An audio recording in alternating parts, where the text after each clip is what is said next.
আমরা গিয়েছিলাম made in Jinjira পারজোয়ারের বিখ্যাত শাহী পোলাওয়ের স্বাদ নিতে। হেই গাইস, আছেন কেমন? আমি আছি আল্লাহ রাখছে যেমন। সকালে ঘুম থেকে উঠে আমি সোজা চলে যাই জিমে, কারণ আজকে ছিল আমার লেগ ডে, যেটা সবাই এড়িয়ে যেতে চায় কিন্তু আমি না, কারণ আমি চ্যালেঞ্জকেই বেছে নেই। দেন পারফেক্টলি লেগ হ্যামস্ট্রিং এর মাধ্যমে আজকে রুটিনটা কমপ্লিট করলাম। তারপর আর কি ভাই, ল্যাংড়াতে চলে আসলাম বাসায়, কারণ আজকে আমি আর সজীব ভাইয়া যাব ঢাকা শিক্ষা বোর্ড অফিসে। তারপর বাসায় এসে ফ্রেশ হয়ে বেরিয়ে পড়লাম ঢাকা শিক্ষা বোর্ড অফিসের উদ্দেশ্যে, কারণ সেখানে গিয়ে ভাইয়ার বোনের একাডেমিক সার্টিফিকেট তুলতে হবে। আমরা দিয়াবাড়ি হয়ে যাচ্ছিলাম, আর আজকের আবহাওয়াটা ছিল অসম্ভব রকমের সুন্দর। কেন জানি মনে হচ্ছিল একটু পরেই বৃষ্টি নেমে যাবে।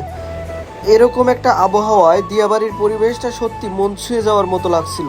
যে কথা সেই কাজ, আসলে বৃষ্টির হালকা ছিটে ফোঁটা পড়াও শুরু হয়ে গেল। তারপর শুরু হইলো ঝুম বৃষ্টি। আমরা ভিজে না যেতেই ফ্লাইওভারের নিচে দাঁড়াইলাম। সবার বৃষ্টি পছন্দ হলেও আমার কিন্তু বৃষ্টি আসার আগ মুহূর্তটাই বেশি ভালো লাগে। আমার মতো কে কে আসো এক্ষুনি কমেন্ট করে জানাও। বৃষ্টি একটু কমতেই আমরা আবার রওনা দিলাম, তবে ভিজে যাওয়ার পর অদ্ভুতভাবে বেশ গরম লাগছিল। বৃষ্টির পর চারপাশ যেন আরো পরিষ্কার আর প্রাণবন্ত হয়ে উঠতেছিল, যার ভিউটা ছিল অনেক সুন্দর। অবশেষে ভিজে ভিজেই আমরা পৌঁছে গেলাম ঢাকা শিক্ষা বোর্ড অফিসে। আর এইখানে আমি প্রথমবারের মতো আসছি।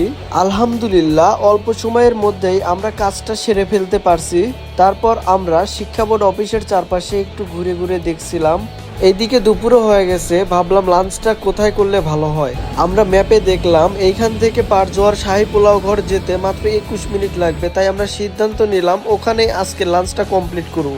আমরা রওনা দিলাম সেখানে যাওয়ার উদ্দেশ্যে, কিন্তু 21 মিনিটের পথ জ্যামের কারণে আমাদের অনেক সময় লেগে গেছে। শেষমেশ আমরা পৌঁছালাম মেড ইন জিঞ্জিরা পারজোয়ারের বিখ্যাত শাহী পোলাও ঘরে। শুনেছিলাম এখানকার খিচুড়ি নাকি অনেক মজার, কিন্তু আজকে নাকি রান্না হয় না, যেহেতু বৃষ্টির দিন খিচুড়ি না হইলে কি জমে। তাই আমরা পোলাও, তেহেরি এবং খাসির রেজালা অর্ডার দিলাম। খাবারগুলো সত্যি অনেক মজার ছিল আর অনেক ইউনিক মনে হয়েছে। আপনারা যারা এখানে আসবেন অবশ্যই আগে খোঁজ খবর নিয়ে আসবেন। তারপর আমরা গেলাম পুরান ঢাকায়, আর সেখানকার বিখ্যাত বিউটি লাচ্ছির স্বাদ নিলাম। এটি কোনো এভারেজ লাচ্ছি মনে হয়নি আমার কাছে। আপনারা যদি পুরান ঢাকায় যান অবশ্যই বিউটি লাচ্ছি ট্রাই করবেন। বাসায় ফেরার পথেই পড়লো রমনা পার্ক। যেহেতু আমি কখনো আগে আসিনি, ভাইয়া বলল চলো একটু ঘুরে আসি। এই প্রথম এলাম রমনা পার্কে, এর আগে কখনো আসা হয়নি। সত্যি কথা বলতে বৃষ্টির পর এখানকার এনভায়রনমেন্টটা অনেক ভালোই লাগতেছে। চারিদিকে শুধু কপোত আর কপোতি। আমরা দুই ভাই হয়তো ভুল করে ঢুকে পড়ছি এখানে, আর আমরাও মজা করে দিয়ে দিলাম একটা কাপলকে হালকা কর। ওদের হয়েছে কবে, আমাদের কবে।